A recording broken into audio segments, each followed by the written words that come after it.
আল্লাহর ওলিদের মজলিসে বসলে তারা আপনাকে এমন কিছু বিষয়বস্তু শিখাবে যেটার মাধ্যমে গুনাহ ছাড়া সহজ হবে। যেমন আজকে এশার নামাজের পরে যিনি আলোচনা করবেন,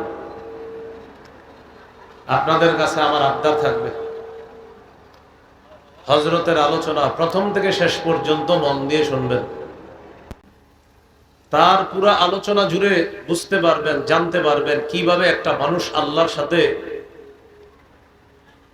সম্পর্ক গাঢ় করতে পারে, গভীর করতে পারে। এই আলোচনাগুলা পাবেন আমাদের দেশের বুজুর্গ উলামায়ে কেরামের জবান থেকে। ওই বুজুর্গ উলামায়ে কেরামের অন্যতম একজন আলেম দ্বীন হযরত মাওলানা মুফতি আবু সাঈদ দামাত বারাকাতুহুমুল আলিয়া হযরত বাদেশে আলোচনা করবে। আপনাদের কাছে আমার আবদার থাকবে হযরতের সম্পূর্ণ আলোচনা ধ্যান মন তন একসাথে আমরা মনোযোগ সহকারে শুনবো, বলি ইনশাআল্লাহ।